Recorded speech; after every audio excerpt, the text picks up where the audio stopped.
Welcome to this 15th lecture on calculus of variations. Okay.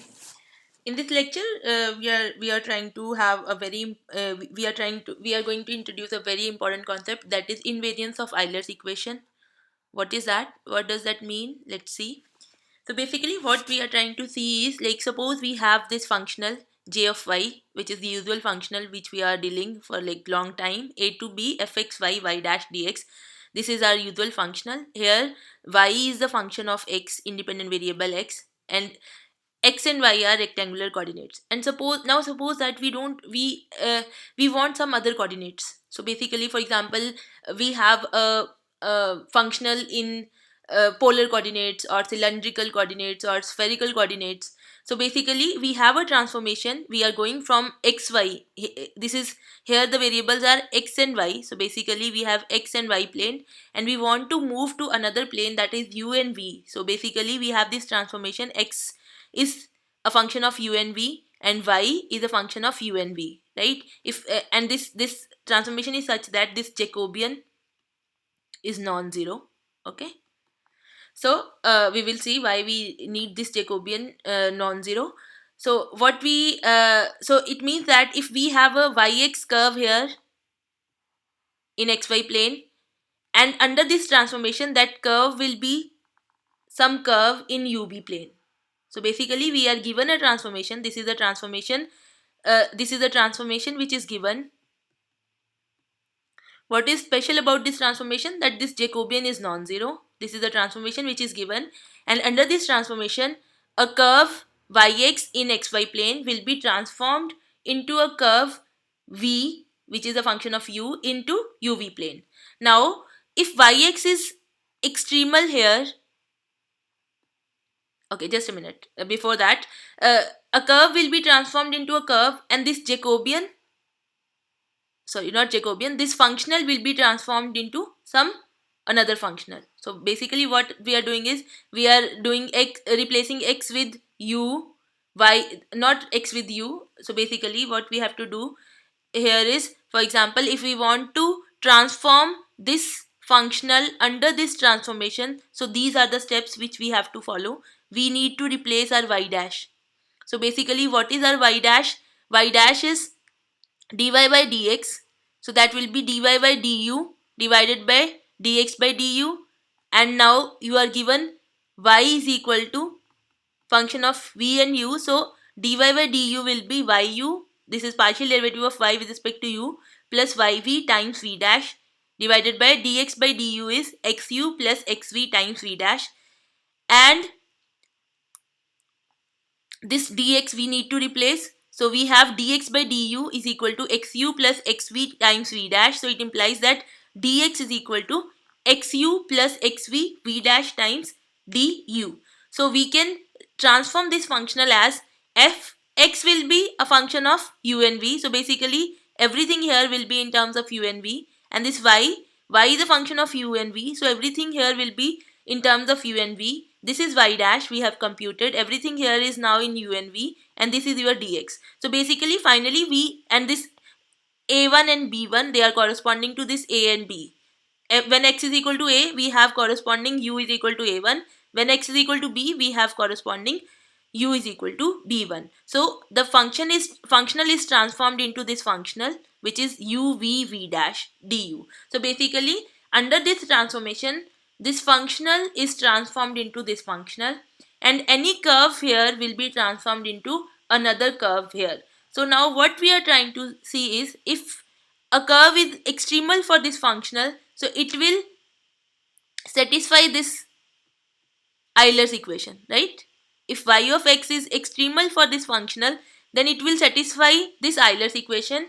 And we are trying to see, we have corresponding to this curve y of x, we have a curve v of x. We want to see whether this v of x satisfy the corresponding Euler's equation in the new system. So that will be fu minus dy by, not fu, fv minus dy by du of fv dash is equal to 0. So basically, what we want to know is, if under the transformation, extremal is transformed from y of x to v of x. And for sure, because y of x is an extremal in this system, in this coordinate system xy, then it means it satisfies this Euler's equation. So we want to know whether this new curve which corresponds to this y of x, okay, that satisfies the Euler's equation. So if it is so that this new curve v of x is satisfies the Euler's equation, it means that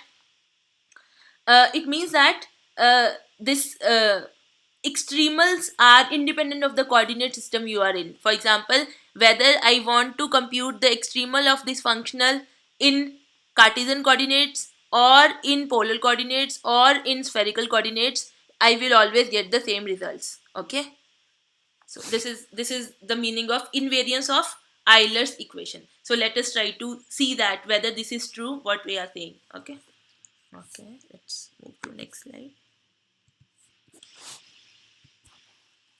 So here I have explained what we are trying, what is our aim. Our aim is that if y of x satisfies the Euler's equation, this, okay, and this y of x is an extremal of the original functional, then this y of x is transformed into v of x.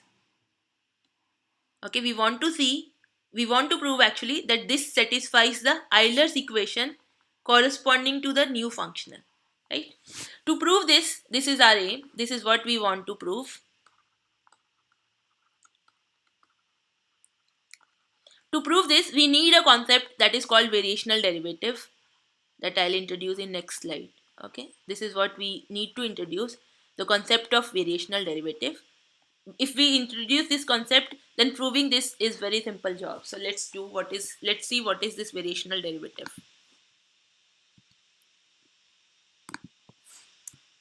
Okay, so again this from here I am starting to introduce this variational derivative. For sometimes you have to forget that what we were doing, we will be immersed in this variational derivative. I'll start with this simplest functional. This is the simplest functional we are dealing with. Okay, so uh, I want to treat this functional as a function of n variables. Okay, I want to treat this functional as a function of n variables. How can I do that? What I'll do, I have this domain of x from a to b. I have this x going from a to b. So what I'll do, I will divide this interval into n plus 1 equal parts. So basically I have this, I'll start with a, that will be my x naught, then x1, x2, x3, xn, and xn plus 1 is equal to b. So this is my del x. This is a uniform grid. So and at this point I know y at a is known, so I know my y naught and I know my yn plus 1. But I don't know, I want to find this function y which gives the extreme value to this functional. So basically I want to find y1, y2, y3 and yn.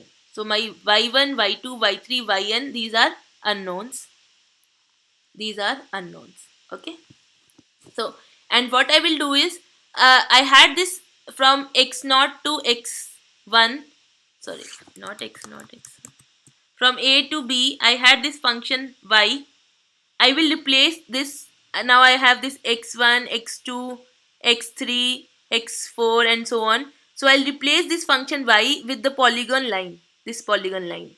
Okay, so what I will do, I will replace the smooth function y of x with this polygon line whose vertices are x0, y0, x1, y1, xn plus 1, yn plus 1, right? So the corresponding this functional will be, now my function will not be a functional will not be a function of y, it will be a function of n variables, y1, y2, yn, because I have replaced this y with this polygon line. Okay, so this is a function of y1, y2, yn, and this integral will be replaced by sum. Okay, sum this f computed at xi yi, and this will be yi xi yi, and this yi dash derivative of derivative of y, that will be yi plus 1 minus yi upon dx. This is using finite difference. This is using finite difference, the definition of y dash. Okay, I'm using this forward technique. So basically I don't know whether you know the finite difference. If I have this yi, this is my yi plus 1, then I can replace my y dash with yi plus 1 minus yi upon xi plus 1 minus xi. Basically, this is simple concept of slope, right? Derivative is nothing but slope. And this is like we have 2 points xi yi and xi plus 1 yi plus 1. So then this is the slope, right? So this is simple finite difference. I am replacing my y dash with this del x, right? Now in this sum, how many times yk is appearing? Yk will appear 2 times. One when I is equal to k, I have xk, yk plus 1 minus yk upon del x. And one when I is equal to k minus 1, I have xk minus 1, yk minus 1, yk minus yk minus 1. So it is appearing 2 times. Yk will appear in like 2 times.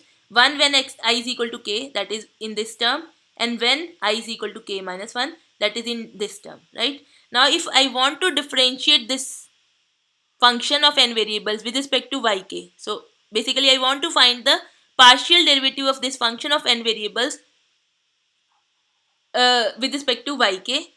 So that will be a differentiation of these two terms. Now if I will differentiate this with respect to yk, so first I have to differentiate it with respect to the second argument, so that will be fy, okay, xk yk plus 1 minus yk divided by del x, okay. Now, and this delta x as such. Now again here in the third argument there is a yk, so the next term will be the differentiation of f with respect to the third argument, that is y dash, xk yk plus 1 minus yk divided by del x times the chain rule. We have to differentiate this term with respect to yk, that will be minus 1 by del x. Already there is 1 del x, so it will be minus del x upon del x, okay. So this term is gone. Now next term will come from here. Here the yk is appearing only once, so that is in third argument. So when we want to differentiate it with respect to yk, so we have to differentiate it with respect to third argument, that is fy dash xk minus 1 yk minus 1 comma yk minus 1 by del x times the chain rule. So you have to differentiate with this term with respect to yk, that is 1 upon del x. Already there is 1 del x, so this is del x upon del x, right? So what did we get?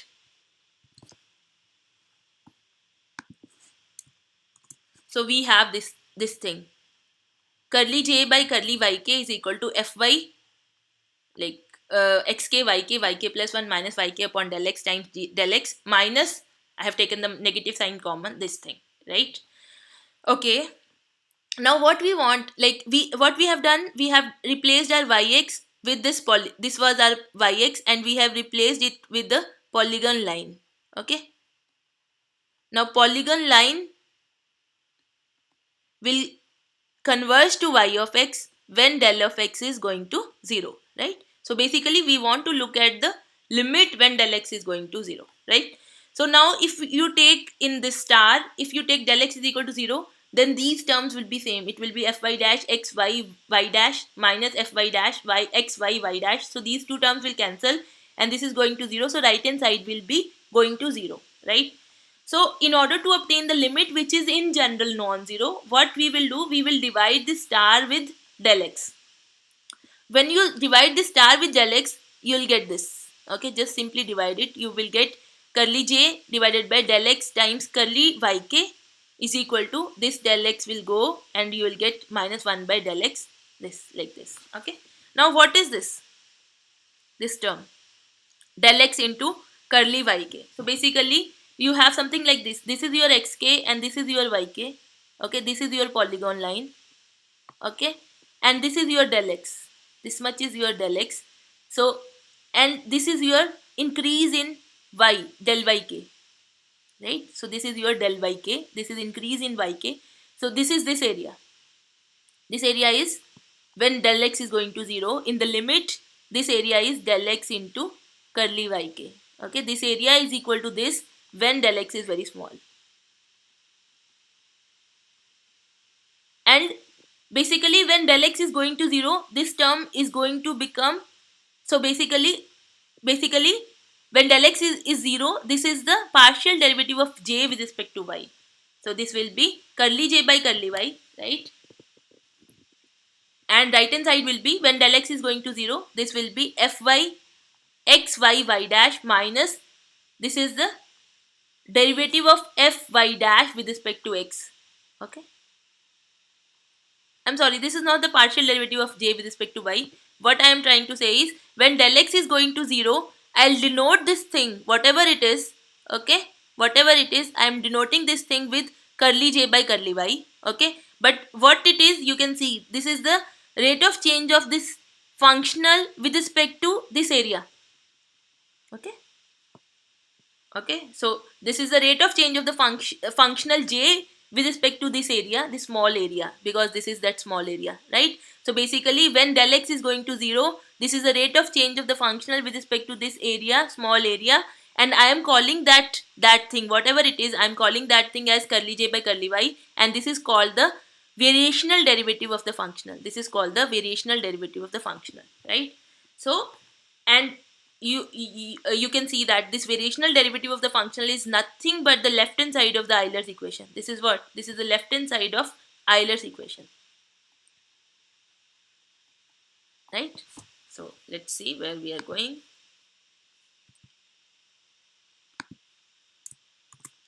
So it means that variational derivative del j by del y is just the left hand side of the Euler's equation, okay. So now we will try to look at like another way, look at the Euler's equation in some another way, okay. So it is, now we are looking at Euler's equation in some different sense. So how we can look at Euler's equation? What does Euler's equation says? It says that like if yx is an extremal, then then it should satisfy the Euler's equation. If yx is an extremal, it implies that fy minus dy by dx of fy dash is equal to 0, and this is for all x. It implies, what is this? This is the variational derivative of functional, okay. So now we have another definition of this extremal. We have this definition that yx is an extremal. It implies that curly j by curly y is equal to 0 for all x, okay. This is the variational derivative, okay. You can have this analogy. Basically, if we have this function of n variables and we are looking at the maximum or maxima or minima of this function of n variables, then from simple calculus, the sufficient condition is that the partial derivative should be 0 with respect to all components y1, y2, yn. So basically, and this now, this is analogous to j of y, where we have this infinite number of variables. Basically, j of y, if I want to look y as a at y as a, like I was looking this as j of y1, y2, yn. When I am making del x going to 0, so basically I am making these terms infinite. So basically this is y1, y2, y infinity, something like this. So my functional is actually a function of infinite variables, okay. So there is an analogy. So basically we say that when there is a function of n variables, we say that the necessary condition for the maxima minima is that partial derivative with respect to all the components y1, y2, yn should be 0. Now we are saying that yx is an extremal if the partial derivative is 0 for all x, right? So there is an analogy, right? So this is another way of looking at this Euler's equation, right?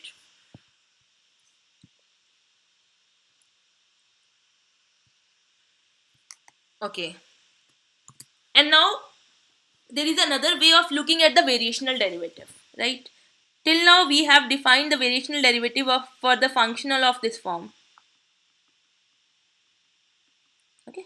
But we know that this is not the only functional we can have. Suppose we have a general functional j of y. How do we define the variational derivative of this functional? This is the definition.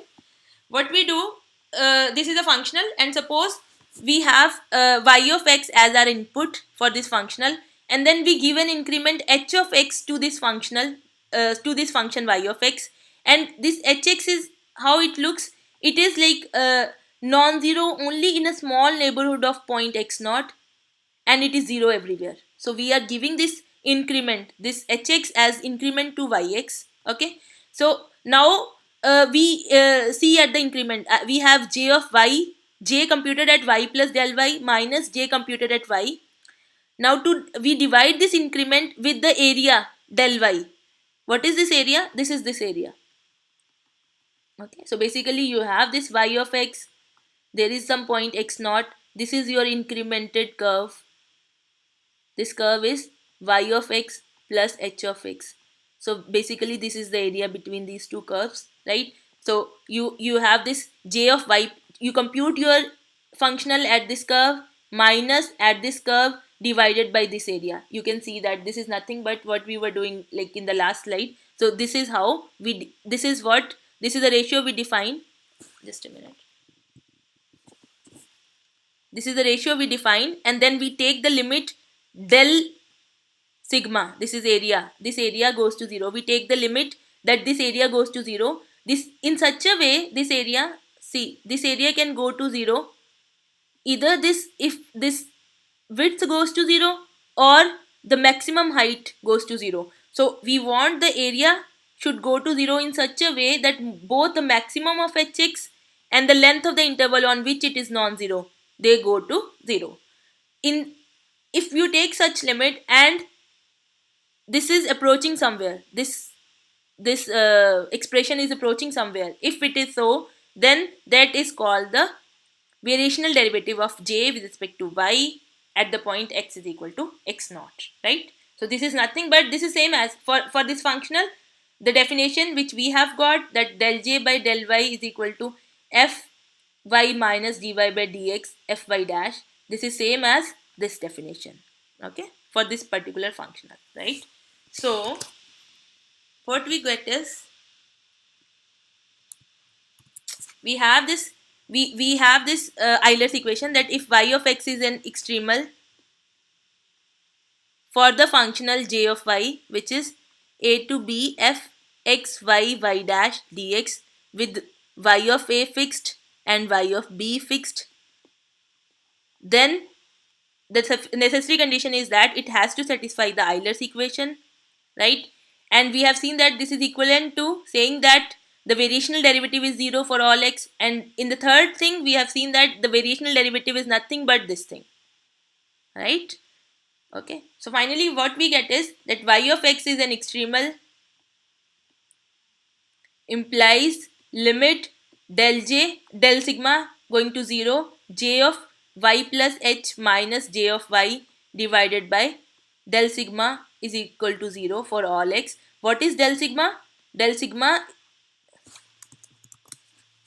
is the area between the curves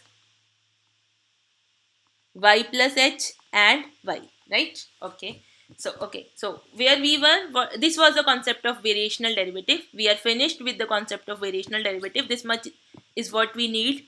So what we were doing, we had this functional and we had this transformation such that Jacobian is non-zero, of the transformation is non-zero.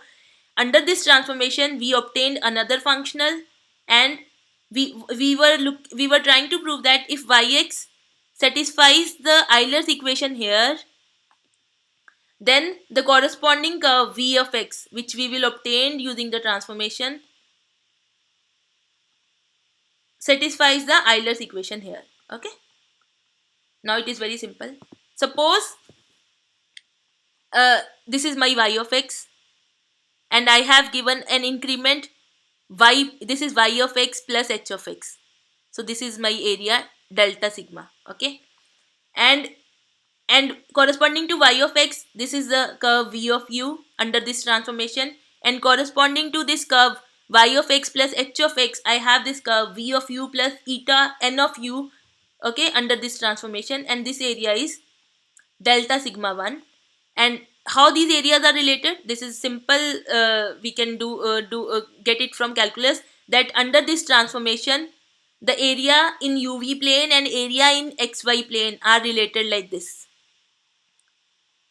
that the limit, under the limit when these areas are going to 0, this is how these areas are related. Limit when the areas are going to 0, delta sigma divided by delta sigma 1 is equal to Jacobian, and we have seen that, we have already assumed that this Jacobian is non-zero. This was our assumption in the beginning, right?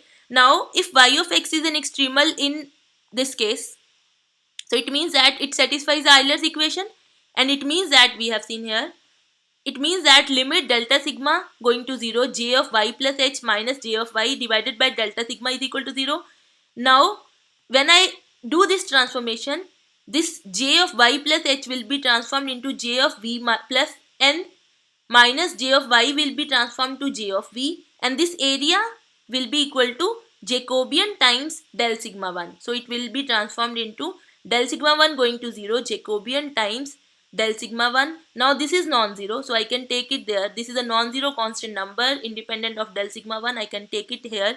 So I get limit del sigma 1 going to 0, j of v plus n minus j of v divided by del sigma 1 is equal to 0. So it means that v of x satisfies the Euler's equation. So this was what we want to prove. Now we have this, that we can do the transformations. If you want to solve, you want to find the extreme values of a functional, then you can use the transformations which are such that the Jacobian of the transformation is non-zero. Okay. So let us see. Let us look at the example that where this thing is useful.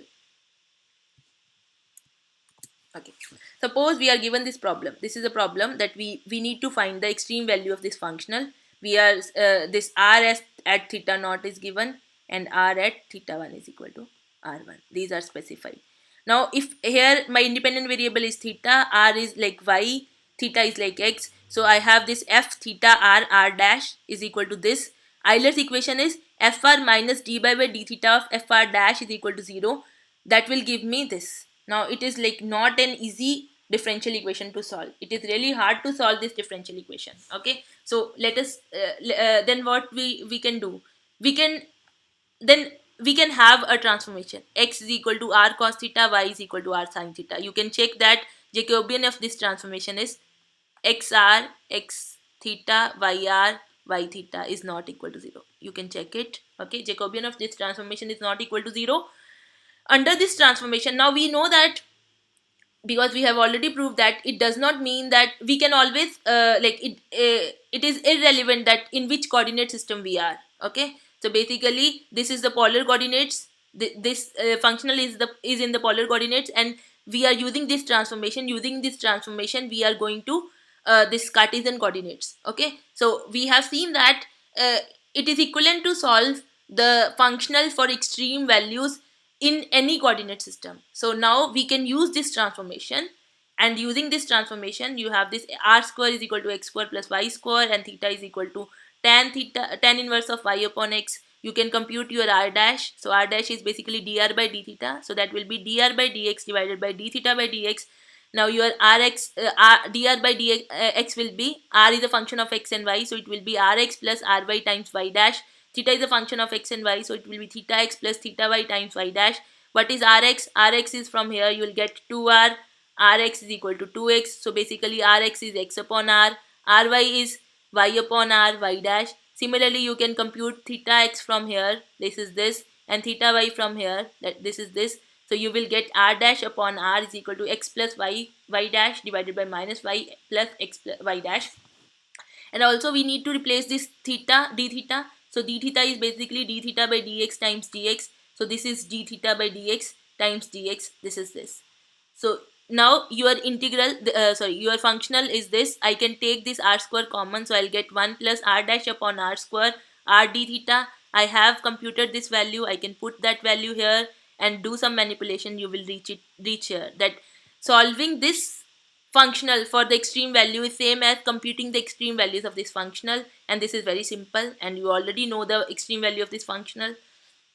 So basically you have f is equal to this. Now fy minus dy by dx of fy dash is equal to 0. This is 0 because there is no y explicitly available. So you have y dash is equal to constant, so y is equal to cx plus d. So basically you have seen that it was really difficult to solve this differential equation here, but using a simple transformation we reached at some another functional, and the corresponding differential equation is very easy to solve. So this is what is the usefulness of the invariance of Euler's equation under coordinate systems. Thank you.